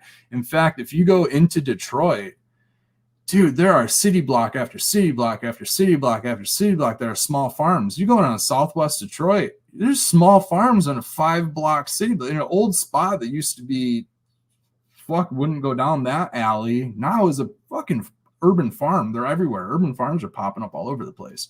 Are they just open to the public, like community farms? Some are. Some of them are. Not a lot of them are like private, fenced in, but a lot of them are like education centers too. A lot of them are education centers. A lot of them are education centers for people like on their like second leg, third leg, you know, people who have like been in prison, stuff like that. There's just rooftop gardens. Like downtown Detroit has a huge agricultural scene. It's huge. It's like all the artists and hipsters that went down there 20 years ago basically transformed city blocks that were, you know, warehouse party spaces. The old warehouse party space, the old rave space where raves used to be held, are now gardens and farms. It's real, legit Eastern Market, old warehouse rave spot is a huge fucking farm right now. They're all over the city. Certainly not a food desert. I don't know where you can get their foods, where if it's like where their markets are at, or if they're just selling foods to restaurant. Now the restaurants in the town that I'm in, it's a really small community. And it's like, you know, 20 miles down a country road to the next small town of a small community. But they've got all, like, each of these towns have a full thriving community garden that's just full of food. That's like, they have people in the town that maintain them all, but it's open to the public. They have like all of the food that's picked and left on a picnic table that you can just go up, or you can go and harvest your own right off of the plants. They have a thing set up where you can grab plastic bags, so like if you want to bring a few things home, and it's just, you know, I think that's cool. It's a good example. Like, yeah, like 10 years ago, I was pretty hard on this. Like, why the fuck are we planting trees along the side of the roads that aren't fruit bearing? You know, like, what is the Yeah. Because you need filters on the side of the road. You don't want to grow food crops on the side of the road. I know it's extreme to say literally on the side of the road, but like, just for example, right? Just having those fruit bearing trees available. And I know they're a lot harder to grow. You know what I mean? It's not like you can just plop one in the soil and, you know, all right, I'll see you next year with 1,000 cherries on you or something. It's not going to happen. But they tried with the Bradford pear. I think the Bradford pear came over, right? They brought the Bradford pear, and I don't know if they tried it to be a food crop, but it is now an invasive. It's an ornamental. They put an ornamental pear tree in everybody's front yard, right? And now it's just everywhere, and it's hella invasive. That could have something to do with it being non-native species, doing those types of things, becoming invasive.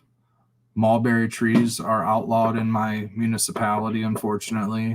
Lots of berry trees. I think that when you get into the realm of fruit, if it does not get eaten, it ends up on the ground, and it ends up being a magnet for rodents and things like that, unless you can get it taken care of and composted.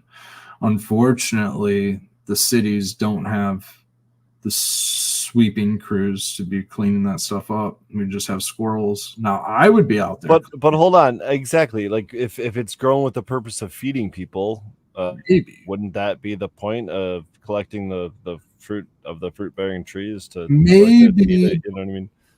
I mean, it depends on how many people really want that fruit, how much of it goes to waste, how many people just consider it a commodity and just leave it on the ground. Listen, this country complains all the time about how much food goes to waste in the dumpsters behind restaurants. Dude, I don't want to you're hear the telling fucking me- shit you're about telling that me- if you're going to tell me I And my can't neighbor plant lets fucking her trees entire for everyone apple to tree. pull an My neighbor apple lets off her of. entire Like, what apple the fuck? tree on the ground. You know how many people have fruit trees and not one person? Like, you know how many people cut down their fruit trees because it makes a mess?